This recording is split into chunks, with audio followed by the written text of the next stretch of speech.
Welcome back dito sa channel natin. Andito tayo ngayon sa Maynila.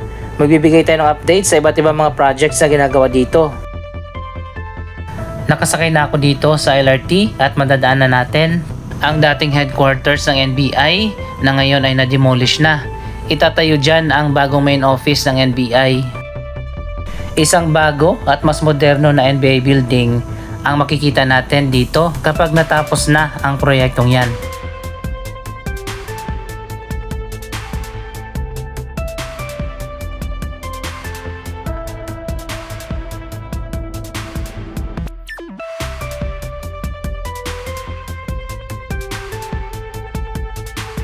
Papunta naman tayo ngayon sa may Rizal Park at tingnan natin ang latest na progress sa ginagawang major na rehabilitation dito sa Luneta Park.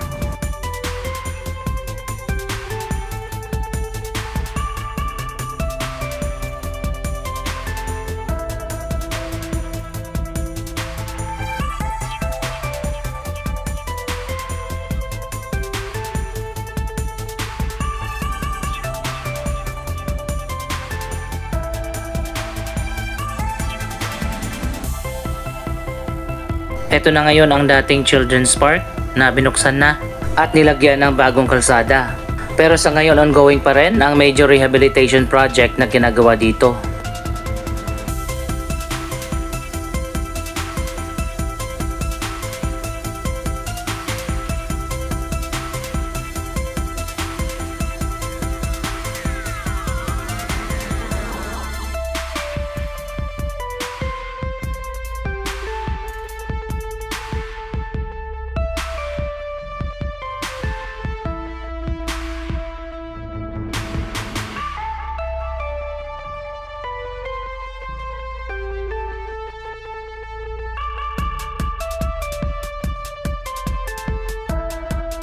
Dito sa gitna ng park, nilagyan na ng iba't ibang mga lamppost ang magkabilang side ng mga bagong kalsada na itinayo dito.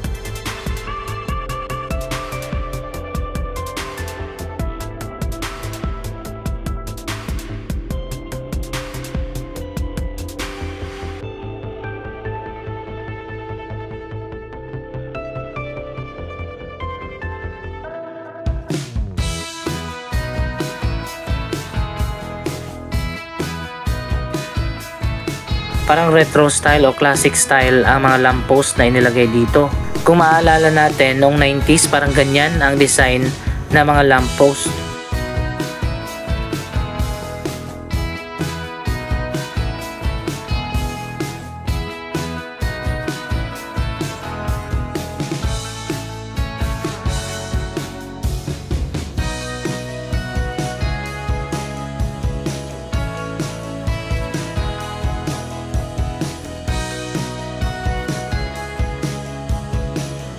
Na-demolish na nga dito sa gitna yung lagoon kung saan may giant map ng Pilipinas. Yung malaking signage naman dito sa harap ng Rizal Park ay tinanggal na rin. Abangan pa natin yan kapag natapos na ang proyektong ito kung ibabalik ba yung signage pati na yung lagoon na may giant relief map ng Pilipinas.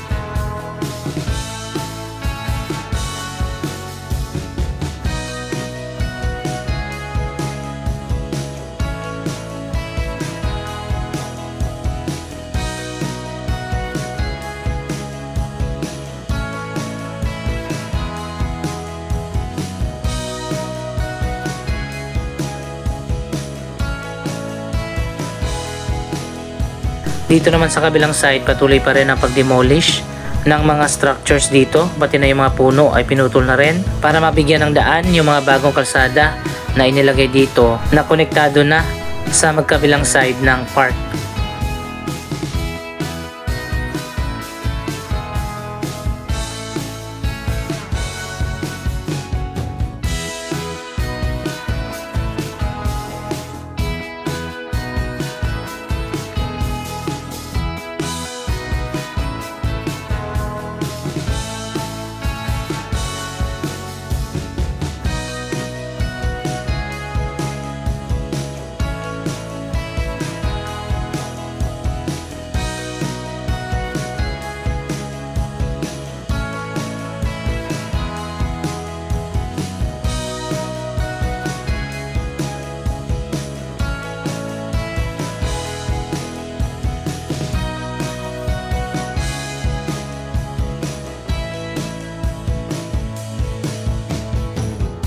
May bagong kalsada na rin dito sa kabilang side sa gilid ng National Museum of Anthropology. Pati na rin doon sa kabila sa National Museum of Natural History, may bagong kalsada na rin na itinayo doon.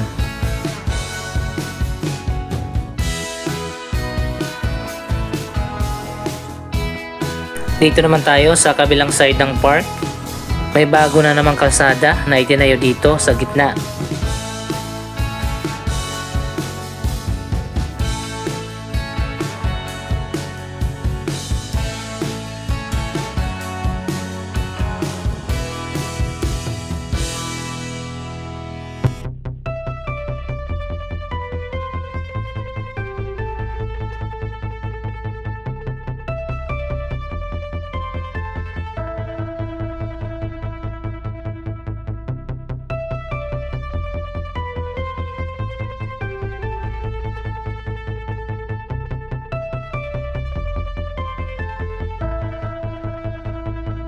Magiging mas accessible na ang buong park dahil sa mga bagong kalsada na inilagay dito.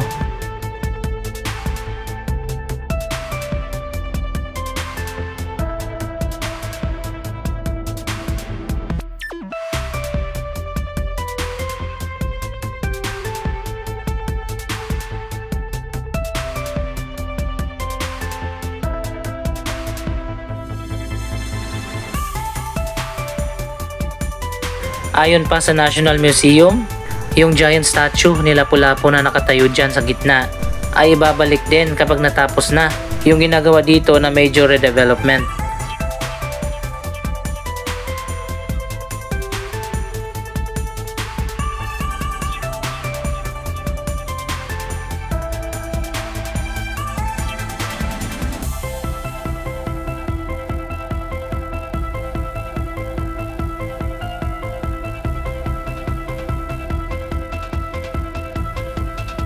Ngayong tinanggal na yung mga structures dito sa gitna ng park dahil nga sa ginagawang rehabilitation, mas lalo nang kitang-kita ang photo bomber na building dyan sa likod.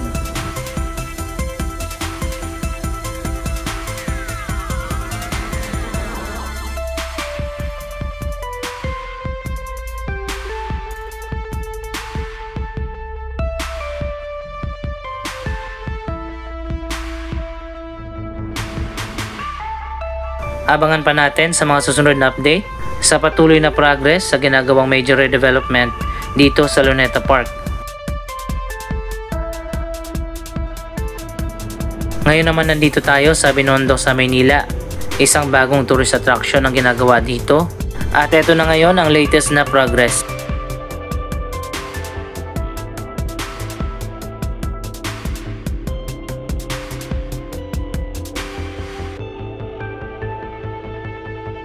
Nailagay na nga dito sa kabilang side ng estero ang fence na may Chinese carved artwork at mga statue. Ngayon naman dito sa kabilang side ng estero ang sinisimulan na nalagyan din ng design.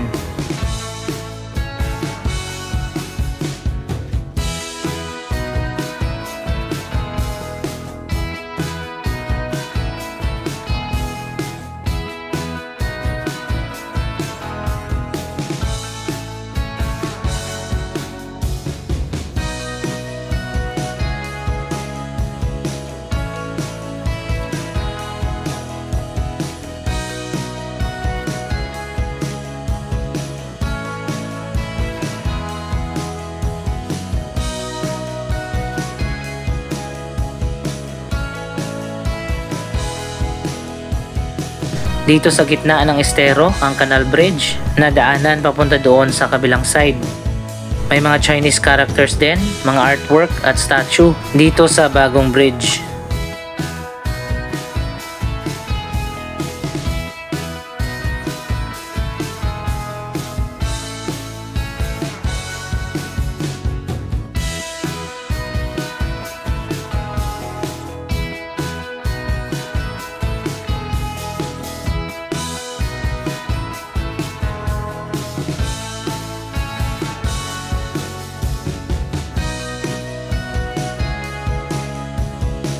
Wow, ang ganda na ng view mula dito sa taas ng bridge. Lalo na siguro kapag natapos na ang proyektong ito.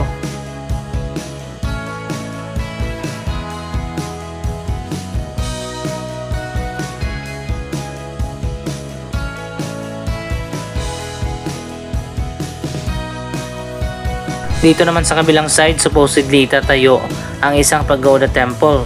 So abangan pa natin yan kung matutuloy ba ang pagtatayo ng temple dyan sa kabila. Pagkatapos nalagyan ng design dito sa kabilang side, dito naman yung isusunod. Lalagyan din ito ng fence.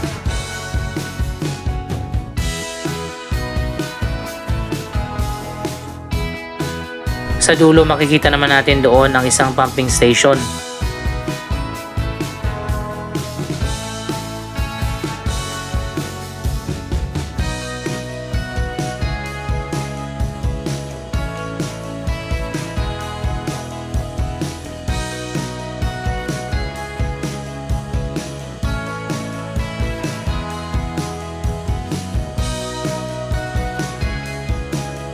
Tapos na pala yung side na to, hanggang doon na sa dulo yung fence.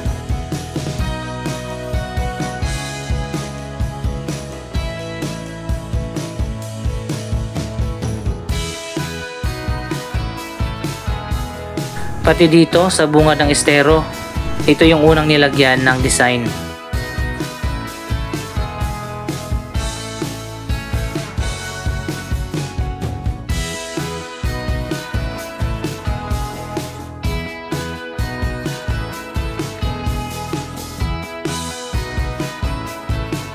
Nakalatag naman dyan sa baba yung mga blocks na ikakabit pa lang.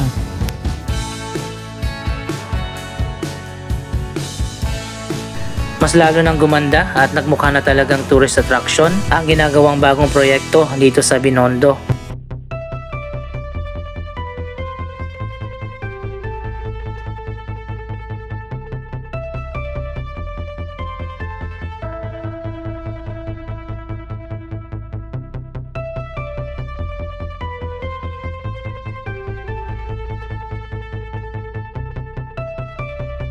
Kung titingnan natin dito sa malapit, iba't iba yung itsura ng mga statue, pati na yung mga nakakarve dito sa mga blocks.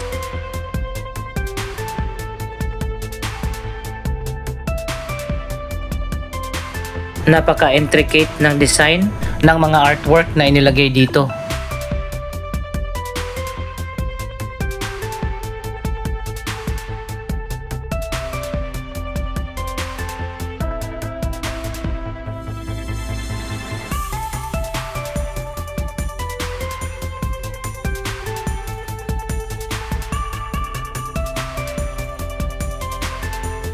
Andito naman tayo sa may eskolta sa Pasig River at dyan nga sa kabila sa gilid ng Manila Central Post Office, ginagawa ngayon ang bagong design ng Esplanade Project. Tapos na sana yung Esplanade dyan, pero sa hindi natin alam na dahilan, binago ang disenyo nito at yan ang aabangan natin kung ano mangyayari dito sa bagong Esplanade.